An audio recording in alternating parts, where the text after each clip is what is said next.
السلام عليكم، مرحبا بكم. ان شاء الله راح نديرو خلية النحل المالحة. واحد الحشو يجي بزاف بنين، واحد العجينة سهلة.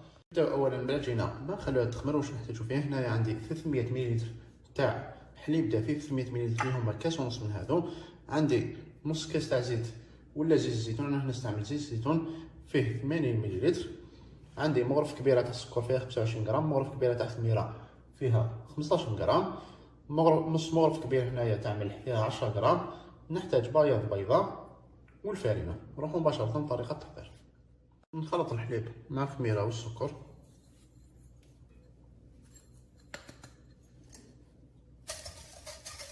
نزيد بياض البيضة، نصف الكمية تاع زيت الزيتون والنصف نخليه في الآخر.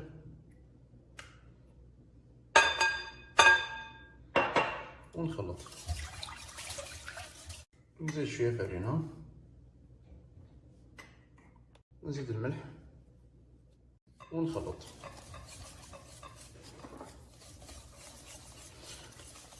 نبقى نزيد الفارينة غير بالعقل ونجمع بيدي حتى تبدا عندي عجينة طرية.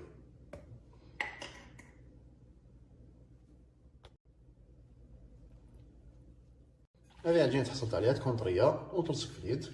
الآن راح نزيد لها نص الكمية تاع زيت الزيتون اللي بقات، وراح ندخلها مليح في العجينة، وفي نفس الوقت ندلكها غير هنا في الوعاء تاعها حوالي 5 دقائق حتى ترجع ليس وما تلصقش في اليد.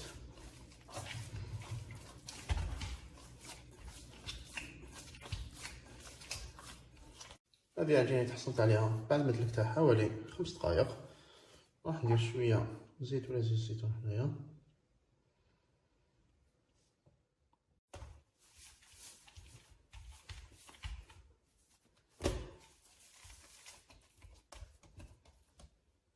حطيتها في فيلم اليمونتي، راح نتقلب شوية ونخليها تخمر في مكان دافي.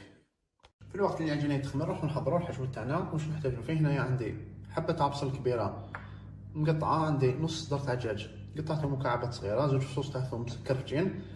نحتاج المعادنوس، هنا عندي الملح، شوية كركم، شوية فلفل كحل، ومغرف صغيرة تاع لا موطارد. نروح مباشرة لطريقة التحضير. المقلاة ندير فيها شوية زيت، نزيد العمور كبيرة تاع زبدة ولا مارغرين، ندير البصل، نزيد الثوم